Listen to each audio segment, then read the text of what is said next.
दोस्तों नमस्कार। ले दे के एक सुप्रीम कोर्ट ही तो बचा है जहां से आप न्याय की गुहार लगा सकते हैं और न्याय पा सकते हैं।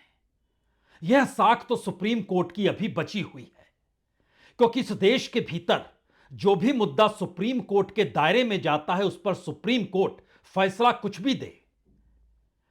जिसके खिलाफ भी फैसला जाता है वह भी कहता है सुप्रीम कोर्ट का फैसला है, मान लेते हैं। और अगर फिर अपील करनी पड़ी तो दोबारा अपील कर लेंगे, लेकिन अन्यथा इस देश के भीतर किसी भी संस्थान को लेकर कोई साख बची ही नहीं है। यहां तक कि जो इस देश की प्रीमियर जांच एजेंसियां हो, इस देश के कॉन्स्टिट्यूशनल इंस्टीट्यूशंस हो, इस देश के स्वायत्त संस्थानों की फेरिस्त हो, आप कहीं भी उंगली रख लीजिए, इस देश की राजनीति टकरा रही है। और यह टकराने की परिस्थिति इस वक्त सबसे ज्यादा क्यों है और उसके पीछे राजनीति क्यों है? राजनीतिक तौर तरीके तो इससे पहले भी थे। और याद कीजिए, एक वक्त सीबीआई को तोता कहा गया था, सरकार का तोता। लेकिन उस तोता कहने के पीछे इस देश की राजनीतिक प्रणाली पर कोई सीधा हमला नहीं था, बल्कि करप्ट होते सीबीआई के डायरेक्टर और करप्शन को लेकर सीबीआई की भूमिका, यही वो सवाल था उस वक्त जो खुले तौर पर उठा था। लेकिन अगर राजनीतिक प्रणाली का जिक्र करेंगे तो चुनाव का जिक्र होगा, और चुनाव के आसरे भारत की राजनीति पलती बढ़ती है। इस देश की राजनीति को साधने के लिए आपको चुनाव मैदान में उतरना पड़ता है। तो क्या पहली बार इस देश के तमाम संस्थानों का उपयोग इस देश में चुनाव जीतने के लिए किया जाने लगा? और आखिर में सरकार को भी लगा जिसकी साख है उसी दरवाजे पर चले चलते हैं, और उस दरवाजे के असरे कोई उम्मीद, कोई आस तो बन जाएगी। क्योंकि केंद्र और राज्य भी वह जहां पर बीजेपी शासित सरकार ना हो। जी नहीं, बीजेपी शासित सरकार जहां पर होगी वहां तो सब कुछ केंद्र के अनुकूल होगा, क्योंकि वो डबल इंजन कहलाता है। लेकिन जहां पर बीजेपी शासित सरकार नहीं होगी, वहां के स्टेट इंस्टीट्यूशंस अगर सेंटर के इंस्टीट्यूशन से टकराते हैं तो दोनों दोषी हैं। फेडरल स्ट्रक्चर है, दोनों गलत काम कर रहे हैं अगर टकरा रहे हैं तो ऐसे में केंद्र सरकार की कोई एजेंसी अगर किसी राज्य में चली जाती है और उस एजेंसी को लेकर यह सवाल बड़े हो जाते हैं कि उसको पॉलिटिकल पार्टी या पॉलिटिकल गवर्नमेंट अपनी सत्ता के लिए उसका उपयोग कर रही है, तो राज्य सरकार किस भूमिका में आकर खड़ी होगी? यह सवाल आज सुप्रीम कोर्ट के सामने भी उठा, और इसीलिए सुप्रीम कोर्ट को आखिर में यह कहना भी पड़ा कि दरअसल चुनाव के वक्त ही इन्फोर्समेंट डायरेक्टोरेट की क्या जरूरत थी कि वह चुनाव आने वाला है जिस राज्य में, उस राज्य के भीतर वह आईपैक के दफ्तर पर छापा मारे। यह सवाल एक तरफ है, और दूसरा सवाल यह भी है, ऐसी कौन सी मुसीबत आन पड़ी कि राज्य की मशीनरी सक्रिय हो गई ईडी के खिलाफ, और राज्य की मुख्यमंत्री खुद ही उस छापे वाली जगह पर राज्य की एजेंसियों के साथ केंद्र की एजेंसियों के खिलाफ छापा मारने पहुंच गई।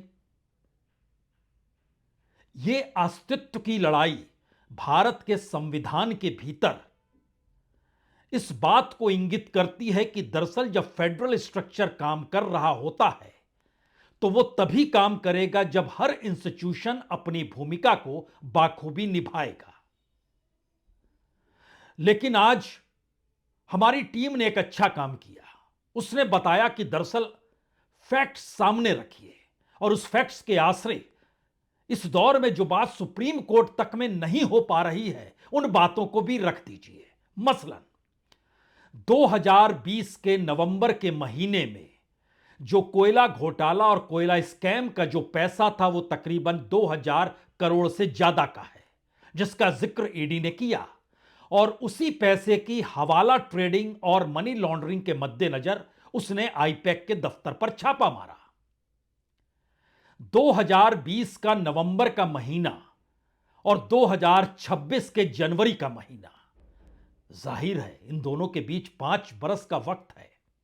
इन 5 बरस में ईडी ने इस देश के भीतर 500 से ज्यादा छापे मारे। और आपको जानकर हैरत होनी चाहिए कि ये 500 से ज्यादा छापे जो मारे गए, 573, उसमें से लगभग 250 के करीब छापे पॉलिटिकल पार्टीज, पॉलिटिकल नेता उसके इर्द गिर्द घुमड़ते हैं। सीधे तौर पर, अपरोक्ष तौर पर इस देश में राजनीति के बगैर तो कुछ होता नहीं है।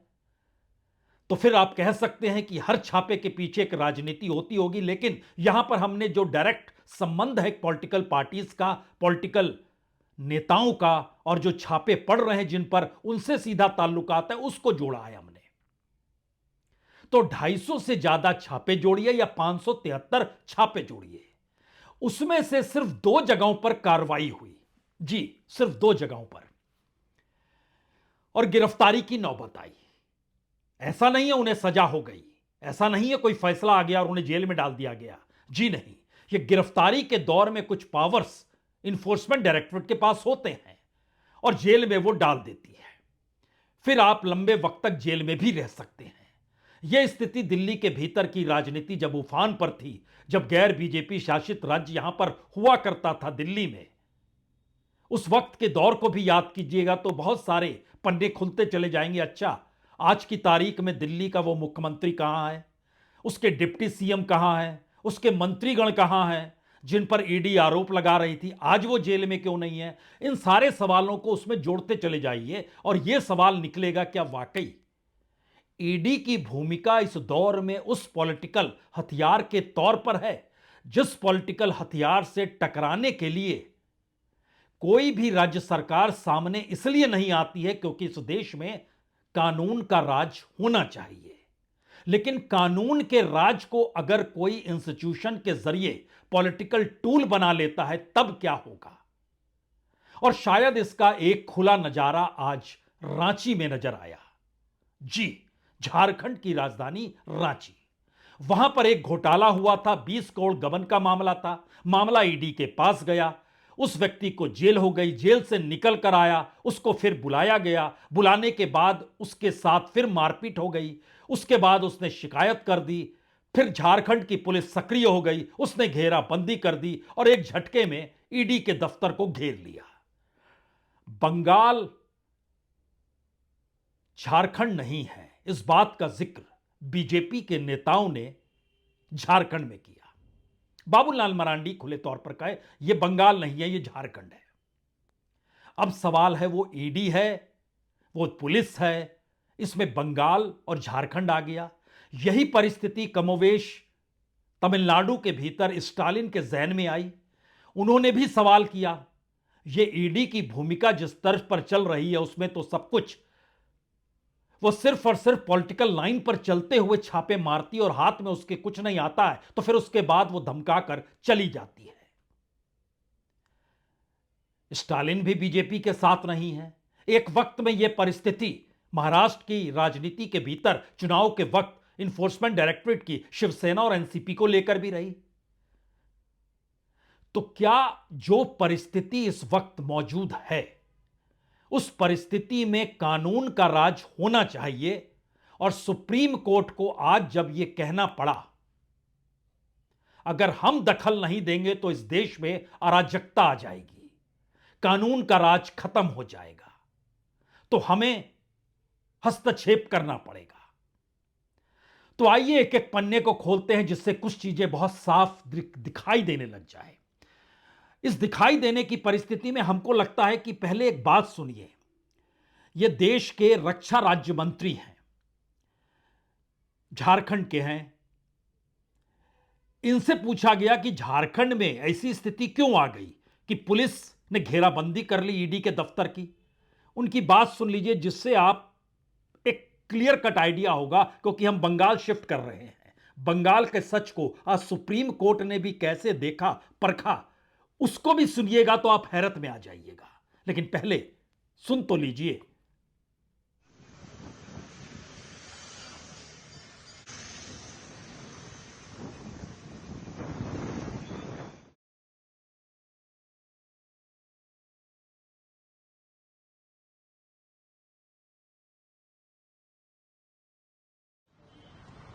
देखिए, ड्रिंकिंग वाटर सैनिटेशन में एक घोटाला हुआ था।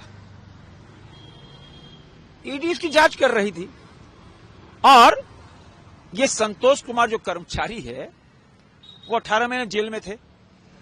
जेल के लौटने के बाद एक क्या प्लांटेड स्टोरी की, ईडी ने कोई संबंध भी नहीं किया। ये सोमवार को जाते हैं, ईडी ऑफिस पहुंचते हैं और वहां जाकर बोलते मैं आ गया। अरे भैया, आपके पास संबंध ही नहीं है, अब क्यों आ गए? फिर उन्होंने अपना माथा फोड़ लिया और आरोप ईडी पे लगा दिया कि साहब उनको माथा फोड़ दिया। ये संवैधानिक संस्थाओं के खिलाफ ये साजिश, और ये मैं कह सकता हूं तो ये पूरी तरह एक प्लांटेड स्टोरी। अब रांची पुलिस पहले से तैयार बैठी थी कि तुम जाओ माथा फोड़ो, हम एफआईआर करेंगे, और आज रांची पुलिस घेर लेती है। अब आप सोच रहे होंगे यह तो फिल्मों में होता था, कोई थाने गया और अपना सर फोड़ लिया, या जिसको जेल में डाला गया उसने अपना सिर फोड़ लिया और उसके बाद आरोप लगाया, उसके साथ मारपीट हुई है। उस तरीके का जिक्र देश के रक्षा राज्य मंत्री संजय सेठ ये कर रहे थे, कह रहे थे। लेकिन बहरहाल इस वक्त तो बड़ा सवाल यह है, क्या वाकई इस देश में सिवाय सुप्रीम कोर्ट के कुछ नहीं बचा है? और सुप्रीम कोर्ट से अगर क्लीन चिट मिल जाती है तो केंद्र सरकार भी खुश हो जाती है, क्योंकि जो आरोप इस देश के भीतर सीबीआई पर लगे, इनकम टैक्स पर लगे, ईडी पर लग रहे हैं, उसमें कोई तो हो जो कहे कि नहीं नहीं, ईडी ठीक काम कर रहा है। तो सामान्य दृष्टि कहती है कि ईडी अपना कानून का पालन कर रहा था। सामान्य दृष्टि कहती है कि बंगाल की पुलिस वहां की राज्य सरकार के अनुकूल काम कर रही थी। सामान्य सोच कहती है कि दिल्ली में बैठी हुई ईडी, उसका मुख्यालय जो कि गृह मंत्रालय के अधीन आता है, तो वह भी राजनीति साधने के लिए वहां जा रहे थे, क्योंकि खुद गृह मंत्री जो भाषण दे रहे थे बंगाल के भीतर, और प्रधानमंत्री जो भाषण देते हैं, और राज्य की मुख्यमंत्री ममता बनर्जी जो भाषण देती है, ये तीनों के भाषण एनालिसिस हमारी टीम ने कहा, बोले सीधे तौर पर आरोप प्रत्यारोप, टकराव और इन सब के बीच इस तर्ज पर भाषण होते हैं कि उसको मुख्यमंत्री रहने का हक नहीं और इधर दूसरी तरफ केंद्र की सरकार को रहने का हक नहीं। यह कानून का पालन करती ही नहीं है। खैर बहरहाल मसला तो सुप्रीम कोर्ट का है, और सुप्रीम कोर्ट के मसले में सुप्रीम कोर्ट ने अच्छा काम किया। उन्होंने कहा हम अगर दखल नहीं देंगे तो अराजकता हो जाएगी, और इसको लेकर उन्होंने बंगाल सरकार को नोटिस दे दिया। 2 हफ्तों में जवाब मांग लिया कि आपने केंद्रीय एजेंसी पर जो आरोप लगाए हैं वो बेहद गंभीर हैं, इसका जवाब दीजिए। जस्टिस प्रशांत कुमार मिश्रा और जस्टिस विपुल पंचोली की बेंच पर यह पूरा मामला गया, और सरकार से कहा गया आप ईडी के काम में दखल ना डालें। अब अगर ईडी के काम में दखल ना डालें, यह सुप्रीम कोर्ट कह रहा है, तो राज्य सरकार को तो सुनना होगा। लेकिन अगर मोदी सरकार कहेगी तो फिर राज्य सरकार नहीं सुनेगी, कहेगी कि आप ही ने भेजा है। तो सुप्रीम कोर्ट ने कहा आप मत डालिए, और आपने जो 3 एफआईआर दर्ज कराई है उन अधिकारियों को लेकर, जो अधिकारी छापा मारने गए थे, वो अब स्टे में है, यानी उस पर कोई कार्रवाई नहीं होगी, उस पर खामोशी बरती जाए, और हम उसके बाद देखेंगे जब 2 हफ्ते के बाद आपका जवाब आएगा, क्योंकि जवाब नहीं मिलता है तो फिर अराजकता फैल सकती है। यानी अगर केंद्रीय एजेंसी किसी गंभीर अपराध की जांच के लिए ईमानदारी से अपना काम कर रही है, तो क्या उन्हें राजनीति करके रोका जा सकता है?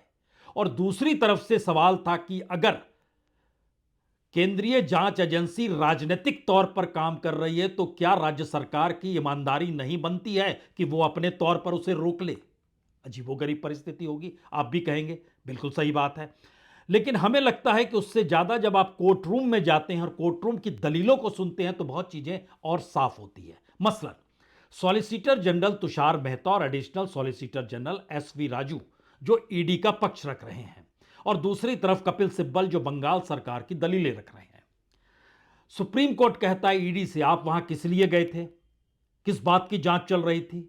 सॉलिसिटर जनरल कहते हैं जी अवैध कोयला घोटाले की जांच कर रहे थे।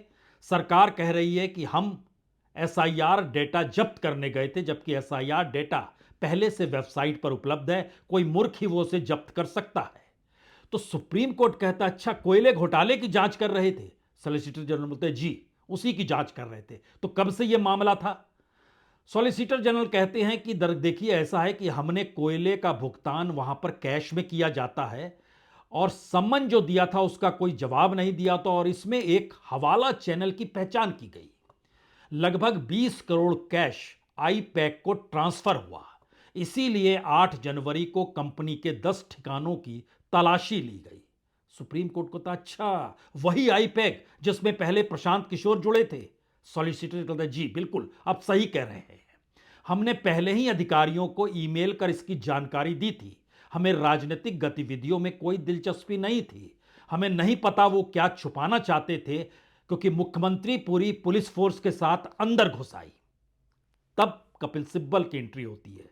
वो कहते हैं बंगाल सरकार की तरफ से कोयला घोटाले में आखिरी बयान फरवरी 2024 में दर्ज किया गया।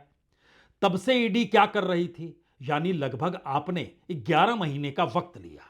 इस 11 महीने के भीतर कपिल सिब्बल ने यहां नहीं कहा, हमारी टीम ने बताया कि इस 11 महीने के भीतर लगभग 1200 छापे इस देश के अलग अलग हिस्सों में ईडी ने मारे हैं, लेकिन वहां पर नहीं छापा मारा जो उसके फेरिस्त में सबसे ऊपर था। बहरहाल कपिल सिब्बल आगे कहते हैं चुनाव के समय अचानक कार्रवाई क्यों हुई। पश्चिम बंगाल में चुनाव का जिम्मा आईपैक के पास है। पार्टी ने 2021 में आईपैक के साथ कॉन्ट्रैक्ट किया था, उसके पास पार्टी की कई जानकारी है। ईडी को सब पता है, चुनाव के बीच में उसे वहां पर जाने की क्या जरूरत थी। तो सुप्रीम कोर्ट कहता है कि चुनाव आईपैक कराता है या इलेक्शन कमीशन कराता है। कपिल सिब्बल बोलते हैं देखिए आईपैक के पास कई तरह के आंकड़े हैं, अगर चुनाव के दौरान मनी लॉन्ड्रिंग होती है तो इसमें ईडी की क्या गलती है। सुप्रीम कोर्ट ये मजाकिया लहजे में कह रहा है और सॉलिसिटर जनरल की तरफ से कह रहा है कि दरअसल मनी लॉन्ड्रिंग अगर होती है तो ईडी की गलती क्या। तो कपिल सिब्बल कहते हैं कि देखिए जो लैपटॉप होता है आजकल उसी में सारी चीजें रखी जाती है, ईडी उसको जब्त करना चाहती थी। ममता बनर्जी सिर्फ उनका आईफोन लेकर गई, सीएम ने रेड में कोई दखल नहीं डाली। तो सुप्रीम कोर्ट कहता है आपका दावा गलत है, अगर ईडी का इरादा कुछ जब्त करने का होता तो वे जब्त कर लेते, लेकिन कुछ भी जब्त नहीं किया गया तो हमें जांच करनी होगी और हम सरकार को नोटिस देंगे। यहां पर बंगाल सरकार कहती है ध्यान में रखिए जिस बात का आप जिक्र कर रहे हैं, क्योंकि ईडी कह रही है हमने कुछ भी जब्त नहीं किया, सब ममता बनर्जी ले गई। तो जो जब्त नहीं किया तो कल को उस जब्त के आधार पर अगर आप फिर से छापा मारेंगे या फिर से बताएंगे कि हमने जो जब्त किया था उसमें हमें यह सबूत मिले, तो इसको नोट करके रखिएगा कि इन्होंने कुछ भी जब्त नहीं किया है। अब इस पूरी प्रक्रिया के भीतर जो बात सामने आ रही थी कि किसी राज्य की मुख्यमंत्री कैसे वहां पर पहुंच सकती है, जाहिर है यह एक सवाल तो है, लेकिन दूसरा सवाल यह भी है क्या इस दौर में आईपैक जो कि इस देश के अलग अलग राज्यों में अलग अलग पॉलिटिकल पार्टी के साथ जुड़ा रहा और उसके चुनाव प्रचार में उसके लिए रणनीति बनाता रहा, उसको दायरे में लाया जाए या ना लाया जाए। और अगर उसके मार्फत पैसे का हेलटेल हो रहा है तो क्या वाकई फरवरी से लेकर जनवरी तक के बीच में 11 महीनों के बीच में इसी वक्त वो मौका मिला जब 2 महीने का वक्त बचा है, जब नोटिफिकेशन इलेक्शन का बंगाल में जारी हो जाएगा। दरअसल इस देश के भीतर अलग अलग सरकारों के सामने जो गैर बीजेपी शासित राज्य हैं उनके सामने यह संकट आ गया जो आपने बिहार में उसका एक रिस्पांस देखा, बिहार नहीं झारखंड में, जो रांची के भीतर जिस तरीके से वहां की पुलिस सक्रिय हो गई। क्योंकि ध्यान दीजिएगा तो ईडी और सीबीआई की ही पूरी कार्रवाई के बाद राज्य के मुख्यमंत्री जो अभी हेमंत सोरेन है वह भी खादान घोटाले और कोयले घोटाले को लेकर और जमीन को लेकर उनको जेल जाना पड़ा था। राज्य में मुख्यमंत्री पद उन्होंने छोड़ दिया था।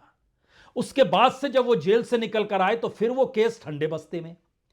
यानी व्यक्ति अगर दोषी है, अगर ईडी को लग रहा है और उसको प्रूफ करना है तो वो अपनी अदालत में भी प्रूफ कर सकता है, लेकिन उसने अपनी अदालत में भी प्रूफ नहीं किया। और जब राज्य सरकार यानी हेमंत सोरेन जब मूव किए तो उसके बाद सबूत सामने आ नहीं पाए। तो क्या एक प्रक्रिया भर में डिस्टर्ब करने की पूरी परिस्थिति होती है? जब यह बात कल्याण बनर्जी से पूछी गई जो टीएमसी के नेता हैं, सुन तो लीजिए एक बार। When the election is forthcoming, then the interference by the ED to the political parties' affairs is also an important issue to decide.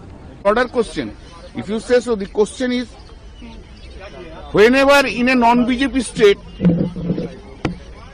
Central agency will interfere with the political party just before election. That is also not good. Correct? Similarly, if the central agency works and the state agency interferes, that is also not good. So maintaining this cooperative federalism is not the duty only of the state, it is also duty of the central government. तो क्या यह message है कि दरअसल जो राज्य सरकारें चुनी हुई हैं, अब उन्हें यह डर लगने लगा है कि केंद्र सरकार केंद्रीय एजेंसियों के जरिए उनकी राजनीति को भी पूरे तरीके से दफन कर देना चाहती है और उनका उपयोग राजनीतिक वजहों से किया जा रहा है? तो ऐसे में जिस राज्य में उनकी सरकारें हैं, वहां की पुलिस क्या करे, वहां की नौकरशाही क्या करे, और तो और बात हाईकोर्ट तक चली गई, क्योंकि बकायदा ईडी ने सुप्रीम कोर्ट में यह कहा कि 2 दिन पहले हाईकोर्ट में जब सुनवाई हो रही थी तो लग रहा था जैसे वो जंतर मंतर में तब्दील हो गया है। अब हाईकोर्ट तो कोलकाता में है, कोलकाता में सीएम का ऑफिस है, बंगाल में टीएमसी की सरकार है, वहां बीजेपी घुस नहीं सकती है, यहां पर केंद्र में बीजेपी है, उसके अधीन आने वाले मंत्रालय और उसके अधीन आने वाले अलग अलग डिपार्टमेंट और संस्थान उसके तहत है। तो क्या पॉलिटिकल पावर का टकराव पहली बार इस तर्ज पे है जहां पर ममता बनर्जी ने खुद उस जगह पर पहुंचकर छापा मारा जिस जगह पर ईडी छापा मार रही थी, और यह मैसेज गैर बीजेपी शासित राज्यों में चला गया कि अब आपको ऐसी ही लड़ाई लड़नी होगी?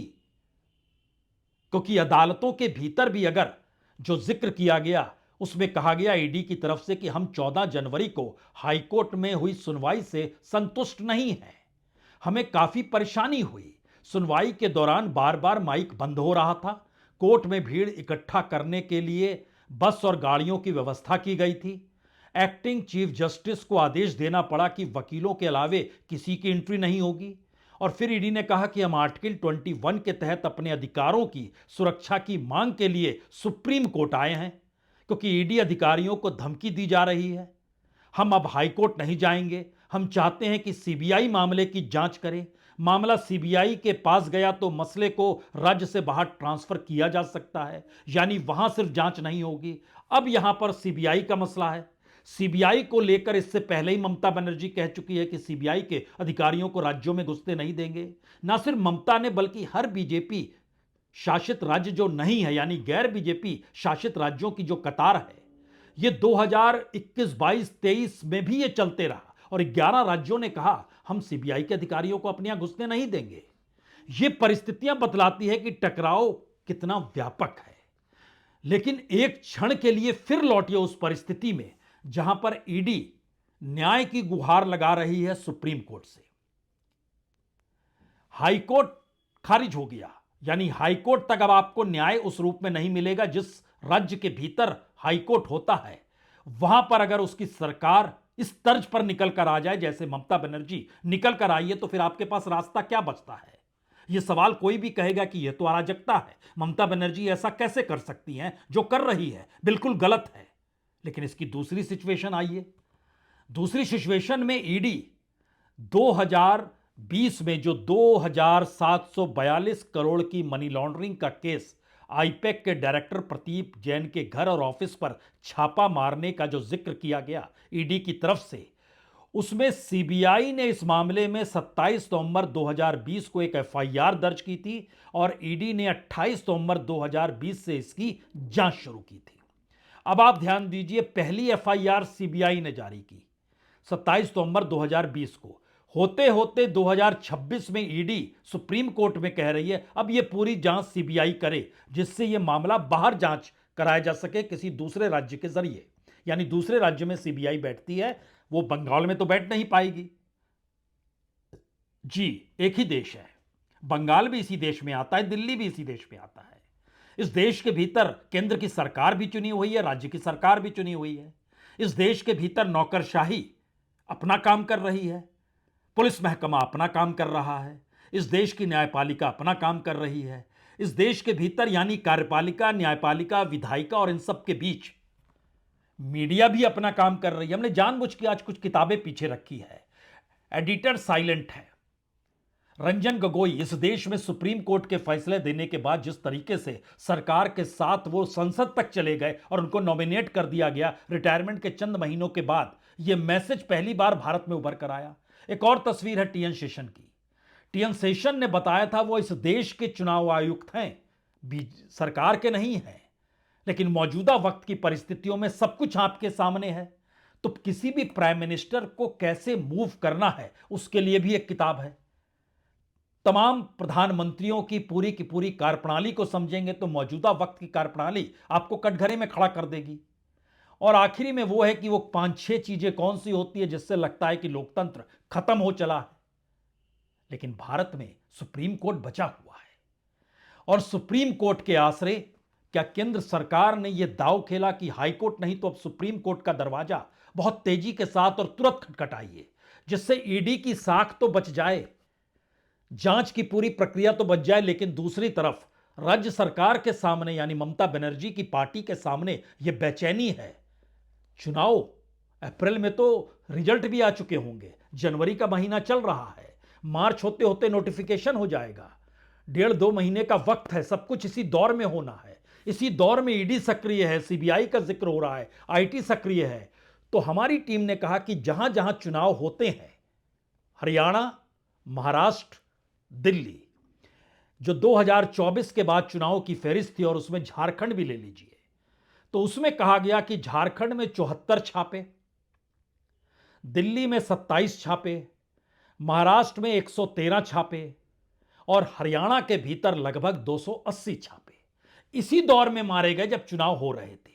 इस फहरिस्त में अगर आप कर्नाटक में चले जाएंगे, कर्नाटक के भीतर इलेक्शन के प्रोसेस के 6 महीने के भीतर लगभग 76 छापे, तमिलनाडु के भीतर होने वाले चुनाव के वक्त उस वक्त भी लगभग 16 बड़े छापे और लगभग 53 छोटे छापे।